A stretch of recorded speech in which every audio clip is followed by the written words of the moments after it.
Hey everybody, it's Kevin. Today is the 21st of April 2021 and Queen Elizabeth's birthday, I believe. So happy birthday, Queen Elizabeth. A lot going on in your world over there. Um,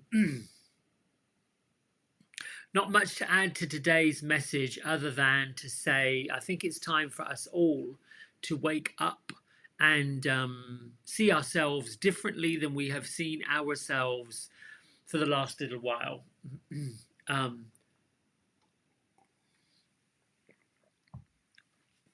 Seems to be true for me. So I'm wondering if it's also true for other people. Not to say that things are different, but I believe that we're in the middle of a shift, and we have been for a while, and we've talked about this. Uh, so I don't necessarily want to keep going on and on and on about the changes because changes are happening. I was thinking this morning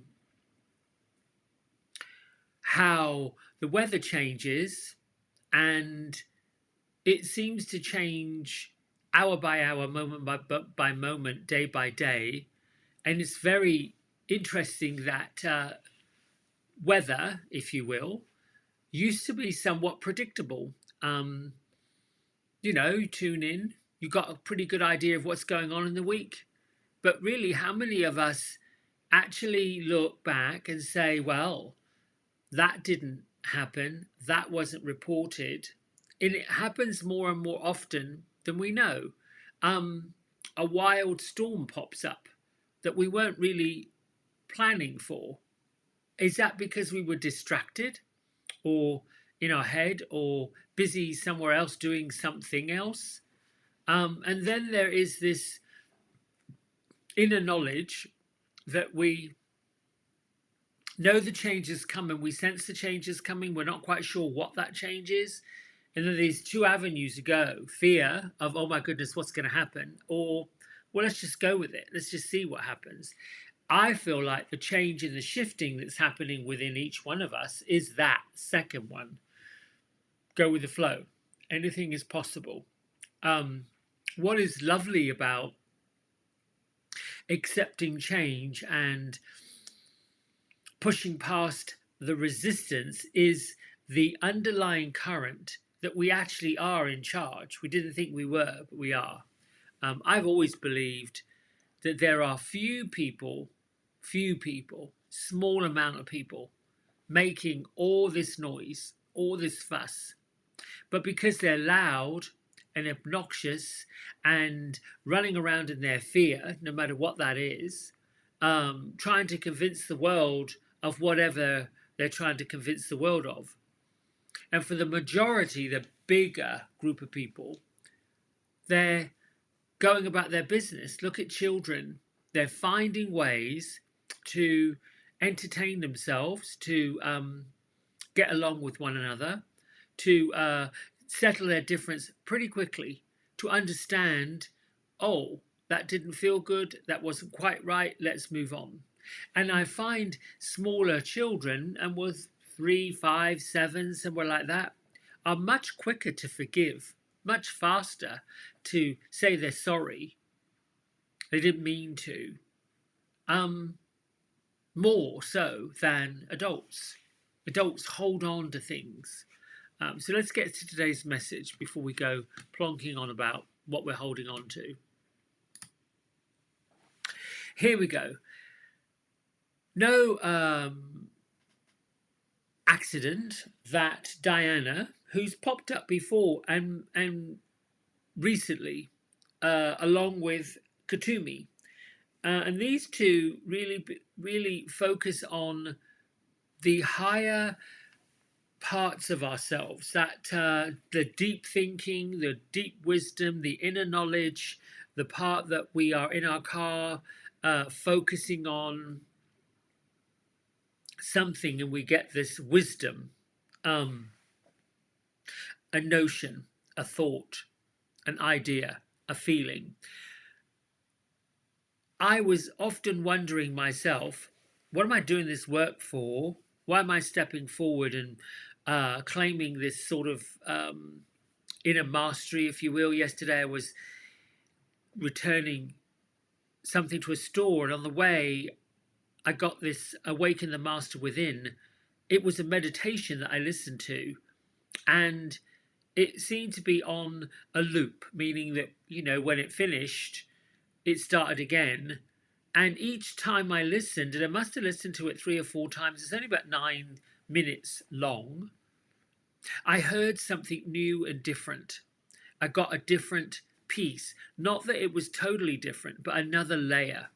So, my message here today, with the influence of Diana, which is the feminine version of God's energy,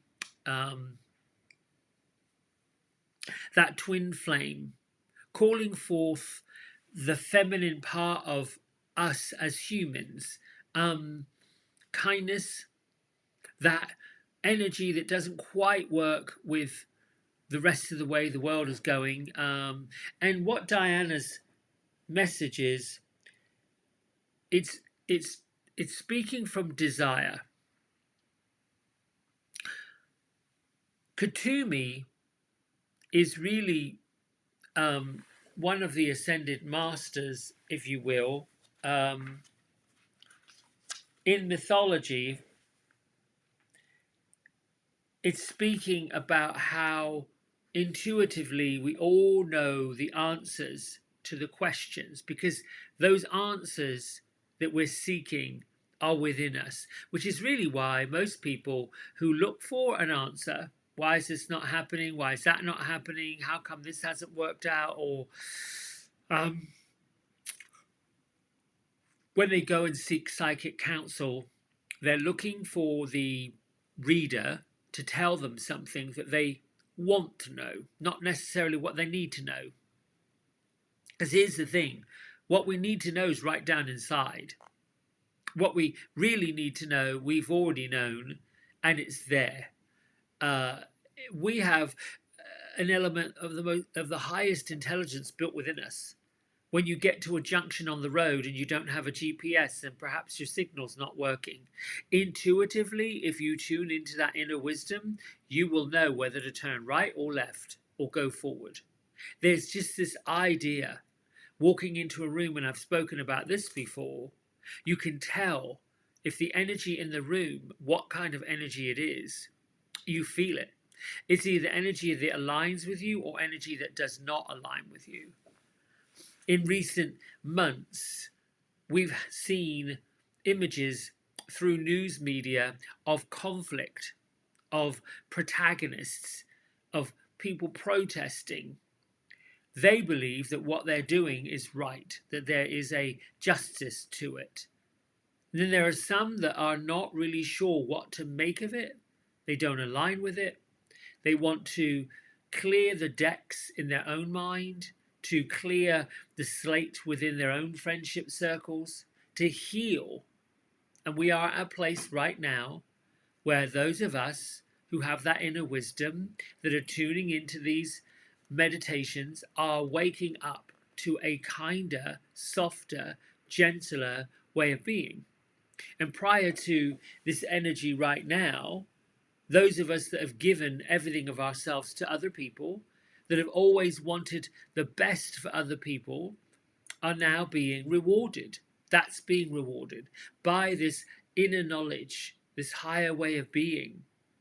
When you wake up to who you really are underneath all of the disguises, the masks, the behavior, the ego that we have been subjected to.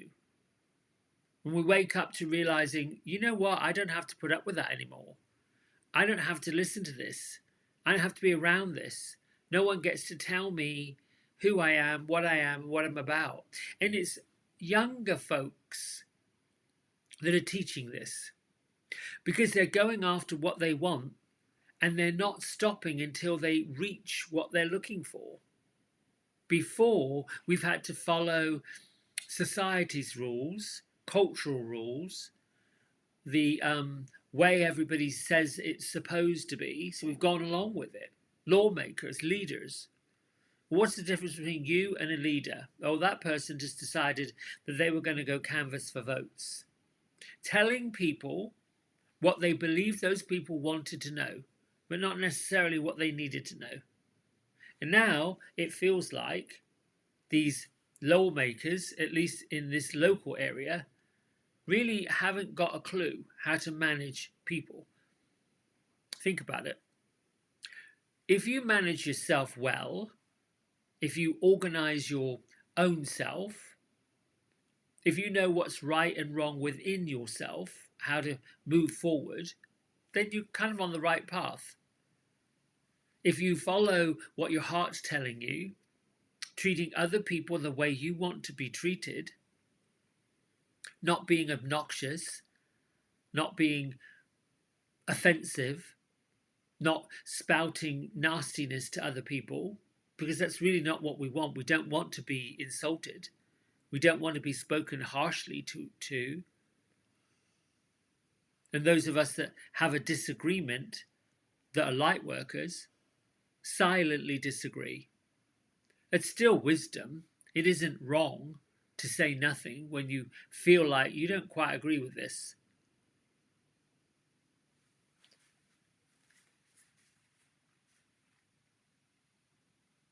Kuthumi brought his teachings to the world by Madame Blavatsky in the 19th century. There have been all kinds of stories what his identity is. Kind of a nomad, a wandering person, always walking in the light of spirit, but with few material possessions. You know, knowledge, the learning, is what we gather together. Wisdom comes from what we remember. And this is a time right now where we are being steeped, spiritually steeped, in that cloak of wisdom, that remembrance. So, learning by virtue of the fact that things seem to be limited, sparse, and I'm talking material possessions. Think about how slow things are taking to be delivered and arrive. How, brick and mortar stores are no longer stocking humongous amounts of merchandise. I don't know why that is. There's theories all over the place. My inner wisdom says we're starting to sort through what we need and what we don't need. That is what we know for sure. That's that inner wisdom. Learning to do more with less. So if we want to be more, like be greater, have more wisdom, have that inner light, have that happiness, have that satisfaction, we're being challenged to do less. Do less of the trying so hard, less of the other people pleasing. Instead of trying to please somebody else so they'll be happy, show them how you get there. Give them the instructions for them to find it themselves. Happiness and love, kindness, companionship, all of these things are all part of the wisdom that we remember. I don't believe we come into this world to be born to live a life of struggle and strife. There is a theory about folks who choose their path and folks that don't choose their path. I think that if you put a group of people from all different walks of life and all different backgrounds of ages, demographics, and you just gave them one task, some would figure it out. Some would get other people to figure it out. Others would join with people to figure it out.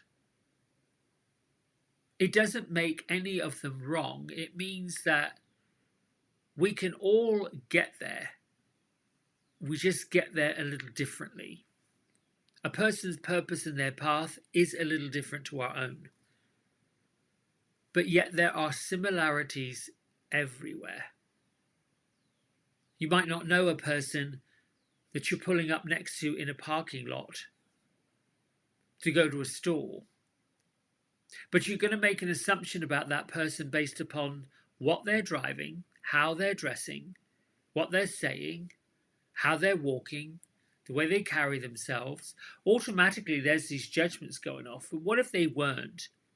What if you are focused on the love and the light, the way that you are, how you are, the happiness, the joy you're seeing? Wow, I've got a vehicle.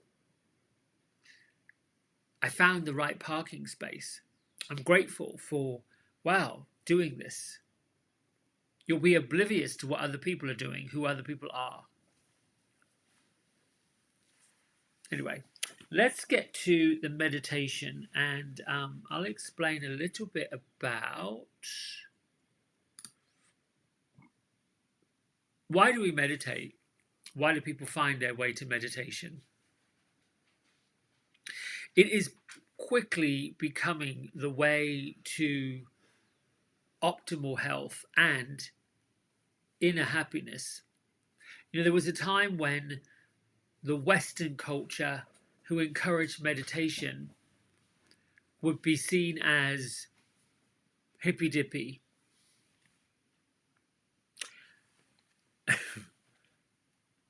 Or away with the fairies, just off, a little bit left of center. You know, that's always prevented those of us who have always believed in a higher power, that we've come from something bigger, greater, more. There's more to us than just this flesh and bones. And the more I remember that, the more I understand all of that, the easier things seem to be. Because the worry of the lack of the limiting beliefs isn't there. But you have to believe it. There's so many that don't. And it's okay if they don't. I'm not out here expecting people to believe what I believe. Neither am I going to defend it. It is what it is. And I think that's the difference for me. I often hear folks defending who they are, what they believe in. You know, body image, I hear people defending it. Men and women choosing cosmetic enhancements, whether that involves surgery, creams, makeup, defending why they do it. They don't have to defend it. They did it because they felt like they wanted to do it. And folks who talk about having to do something, go somewhere, got to get a job, or got to pay bills, or I can't afford it, or there's just this all the limits. The light workers show where there is abundance. Focus on where the abundance lives.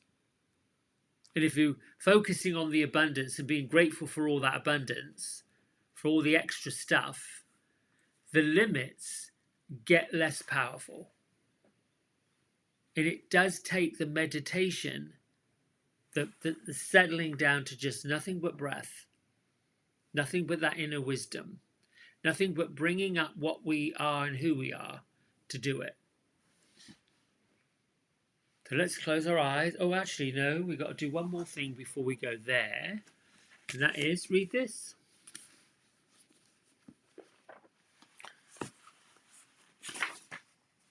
The 21st. Trust what you know. This is not an accident.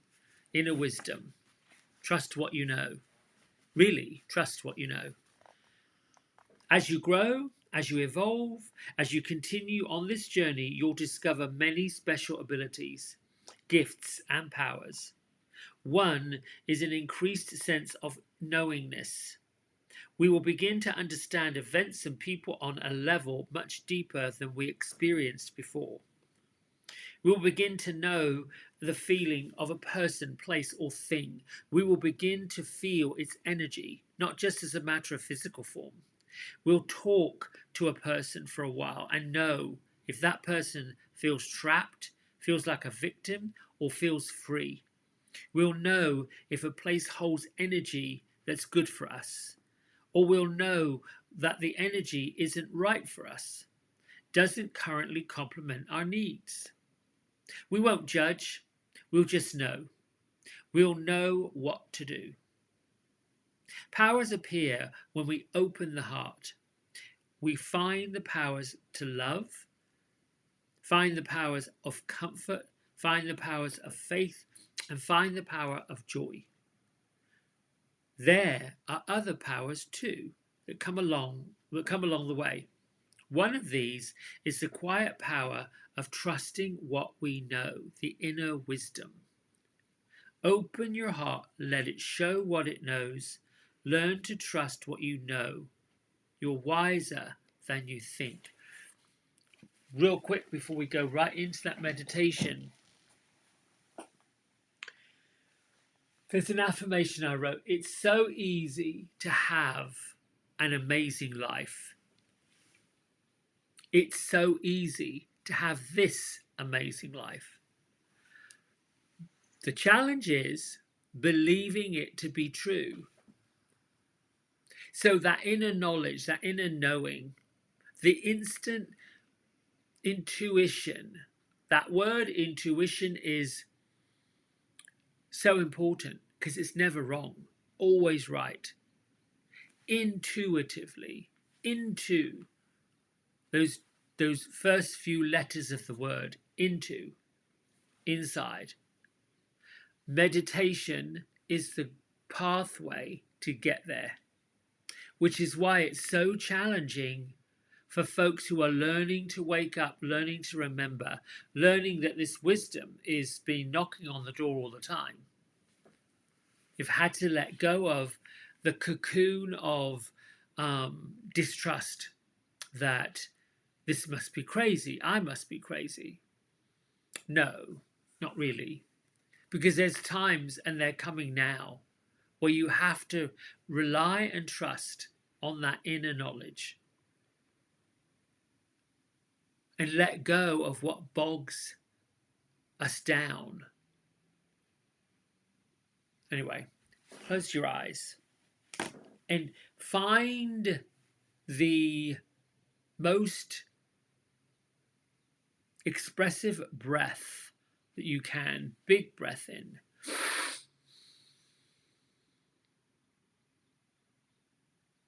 Let it all go.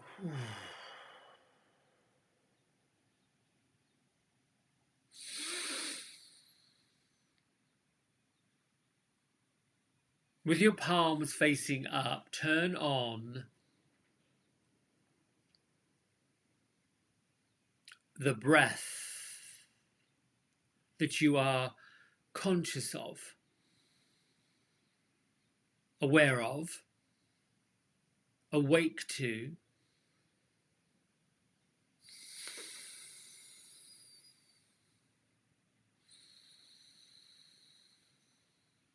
And connect with the feeling that the breath is an exchange of bringing in what you desire, what you want, releasing and letting go of old tensions, old energies, old ways of being, old habits.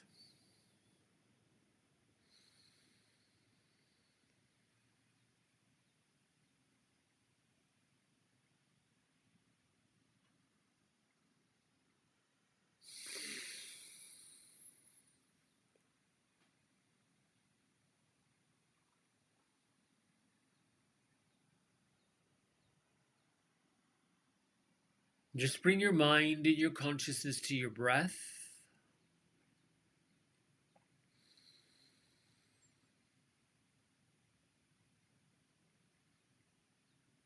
The thoughts are going to whirl around like cars in a traffic circle.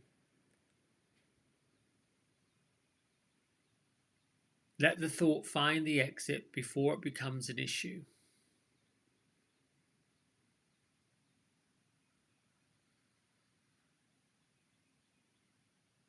The only thing for you to attach yourself to is your breath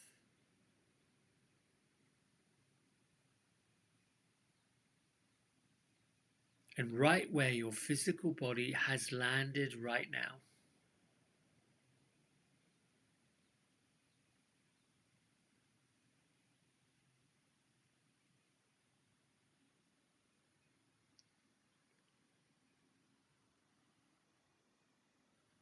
Allow yourself with each breath to go deeper within.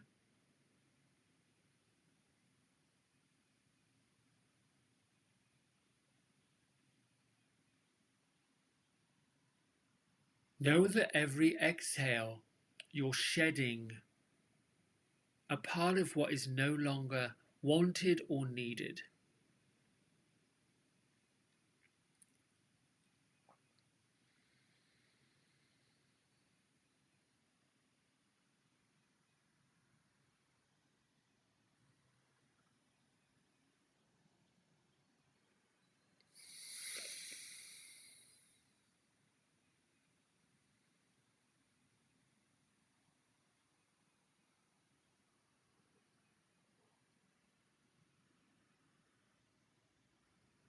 And in this quietness,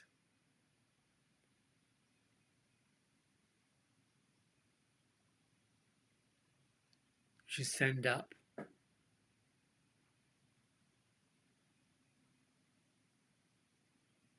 permission.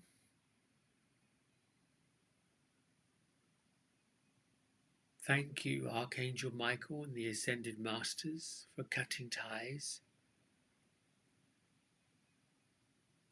removing energies involving people, places, situations, stories, drama, and rubbish that we no longer need. I am awake, I am safe, and I'm free. So it is, and so shall it be.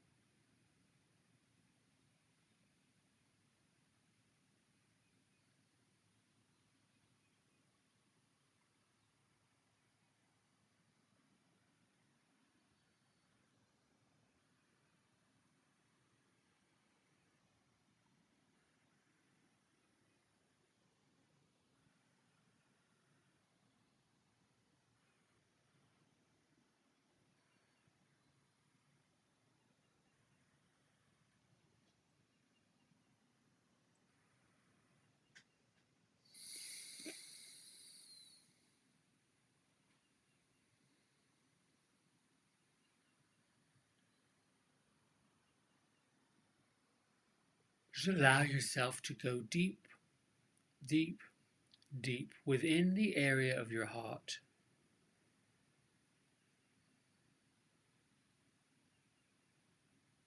See the joy and the love.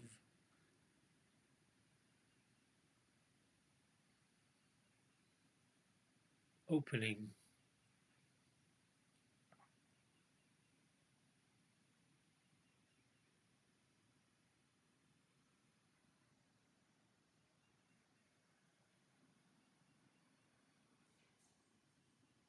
Open up the area in the crown of your head.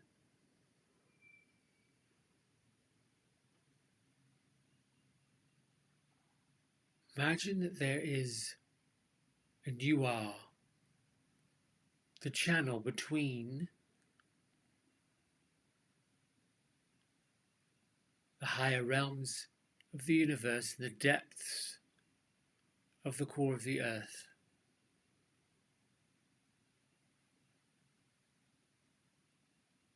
With every deep conscious breath in, the communication between the here and the now and the wisdom is clearer. Inner wisdom is clearer.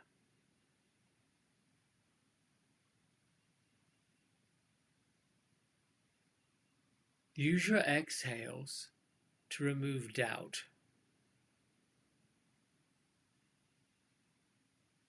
Use your inhales to awaken clarity and wisdom that you know for sure.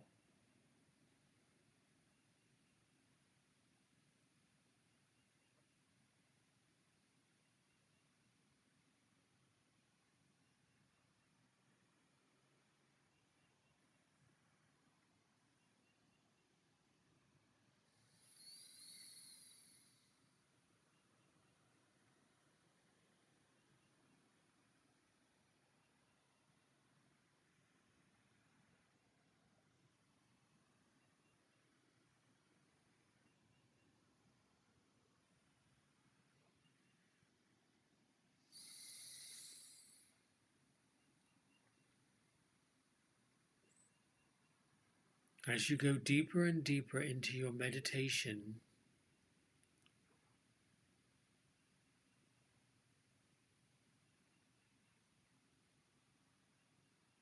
remembering and awakening,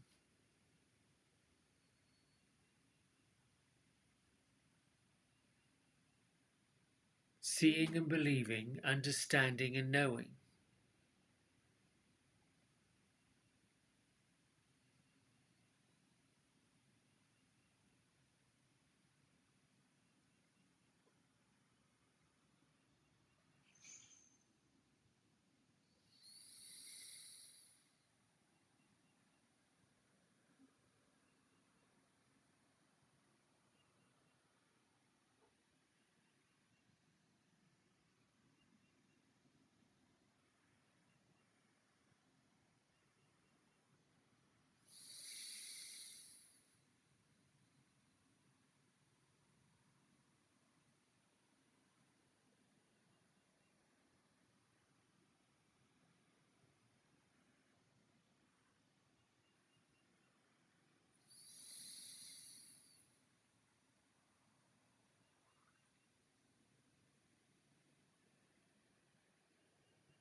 Your hands together.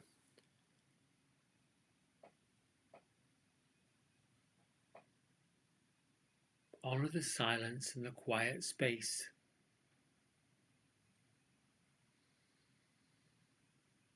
And in the quiet space, the lack of distraction, the lack of mental chatter.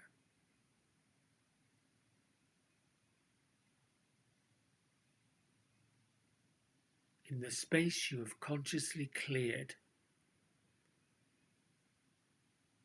comes the wisdom.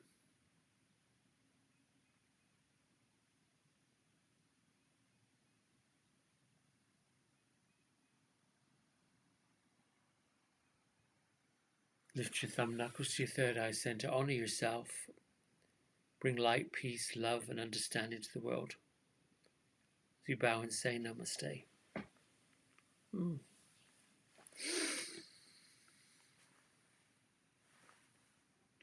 That was exercise in very simply meditating, awakening, getting quiet. There's this idea that everyone has in physical form that gurus and masters and wisdom makers and leaders and all of those that we've seen in life have to put on costumes, pomps, ceremonies, all that sort of thing. Certainly, there's a energy of reverence and an energy of ceremonial procedures if you are honoring a person. There's an audience and there's an assembly. You know, in the events if there's a wedding, there's a big celebration.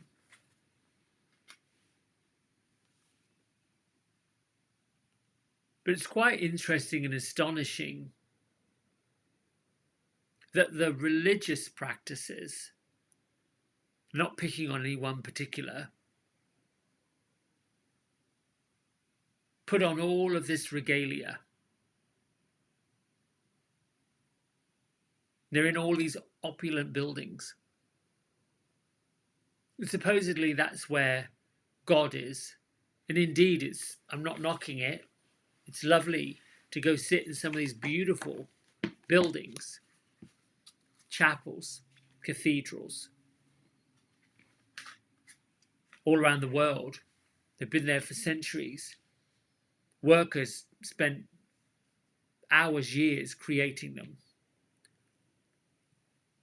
When really you can just find a lovely sweet spot in your own house and make a beautiful altar with some flowers, a devotional space to go and meditate, a quiet library, a porch somewhere, that you bring in what pleases your heart, what honors your soul, what awakens your spirit, what allows you to remember that space inside of you that wants to wake up to something different, that wants to be lighter, brighter, softer. And I think it's what I'm landing on, where I'm wanting to go with all of this, is to certainly simplify my own life and use the experience to help other people simplify theirs. All right, my friends, thanks so much for letting me share all that with you and today. Have a great Wednesday. It's hump day. Get a journal, write some stuff down, especially if you think of things that turn you on, light you up, like a phrase, or you hear something like, oh, I need to remember that. Write it down. We'll see you tomorrow. Bye.